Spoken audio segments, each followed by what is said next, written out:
What is up, beautiful people? Today would be a new episode on my road to 18 inches arms. Today would be a bro day, aka a charm, shoulder and arm day, since I didn't have the energy and the time to do a very long, heavy session, upper body session that would last me for about 1.5 to 2 hours on average. So what I did was I did compounds first and then do my isolations, particularly my shoulders, my upper arms, my brachialis and biceps, and some abs. I separate training triceps during my lower body session or posterior session, and here you would be seeing me doing some warm-ups with uh with the dumbbell 80 press and supersetted with double pullovers. I could have done them on the cable station, but once in a while trying to max out on some heavy dumbbells with the dumbbell pullovers, and primarily dumbbell pullovers opens up more on warming up not just only your back but your serratus, your core, and even your triceps. And I don't remember the name of the YouTuber that only trained arms for how many years, yet he grew his chest and back with only doing tricep extensions. And the way he did was he internally rotated his elbows, and that in turn actually stretched his latissimus dorsi, your lats. And I've been experimenting for quite a while, and surprisingly, it actually does activate your lats whenever I do overhead tricep uh, double extension. Most especially when I use heavy dumbbells. And as you can see here, I am actually on the 70 pounds to be specific, not kilograms. I'm not that strong enough yet. Maybe we'll get there someday. But um, back then, I used to struggle and almost injured myself with the 60 pounds. And now the 70s feels like not necessarily paperweight, but my average working weight. Back then, I was struggling in the 40s and the 50s. And again, guys, if you think you look the same after many years of training, yet you're getting stronger on your lips, on your lifts, quote unquote, via rep, or most commonly by weight, it means you are building mass, and most particularly uh, lean body muscle mass. So don't let your body dysmorphia get the better of you. And what do you call this?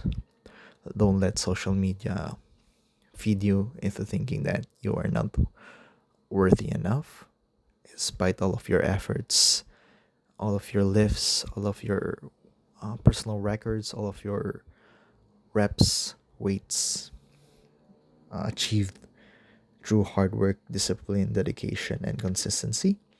And here I am very embarrassed to record this. I haven't eaten that much and haven't slept enough since this was after work, and I have been commuting for many hours. And yeah, I only get to have, I think, 4 or 5 reps. 5 would be very generous, but I think only got to have 4 repetitions.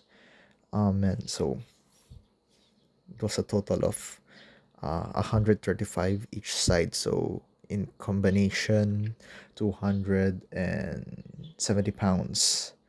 So yeah, it felt heavy. That was actually my personal best. And now, of course, my bread and butter, with opening my bro day, my charm day, with double incline curls inspired by Very Schofield. Ironically, I used to despise this exercise because, for one, it felt uncomfortable. I don't get to feel my biceps that much on this lift. I know, right? I know, ironic, and I don't get to progress that much very easily on this lift. I used to actually lift the 20 kilogram dumbbells at the gym, and that enough was very heavy for me when I started to get very serious, started to lock in on my road to getting my arms during the lockdown, and I sandwich uh, cable crunches, and this is the lesson that I got from natural hypertrophy and bold omniman. Coach Paris Butler is doing floater exercises or doing a gentleman split instead of just wasting time during your supersets. Why not just sandwich some isolation lifts that wouldn't require and demand such performance or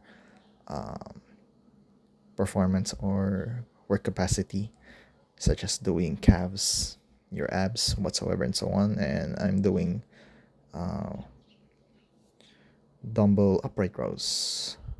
I know I used to be an Athlon X fanatic, but the fear mongering of such exercises saying they're dangerous. I mean, all exercises are technically dangerous. A bench press is dangerous. A barbell squat is dangerous. So, but everybody does them. So, why would you avoid an exercise that is actually has the higher potential to progressively to be overloaded with uh, weights or reps, aka progressive overload, and not do them?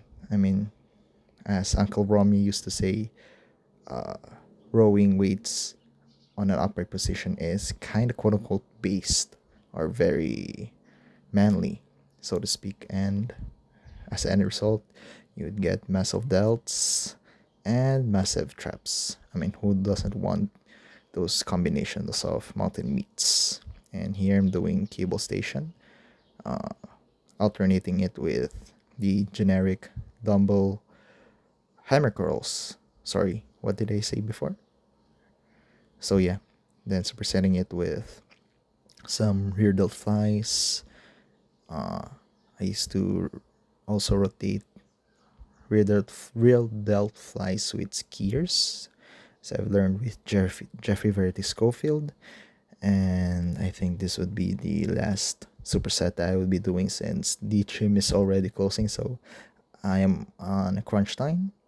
As you can see, I'm on a bulk. I know I'm not as defined as I used to be, and doing a slow bulk for longer periods is actually more very productive than having an aggressive bulk. But again, this is from an subjective standpoint. This is what works for me. I know guys like Jeffrey Verity Schofield, aggressive bulking works for them. Hey, what do you guys think? Comment down below. Like this video if you haven't or not. Share this with your friends. Subscribe if you haven't. And that will be seeing next time. So thank you and have a good day.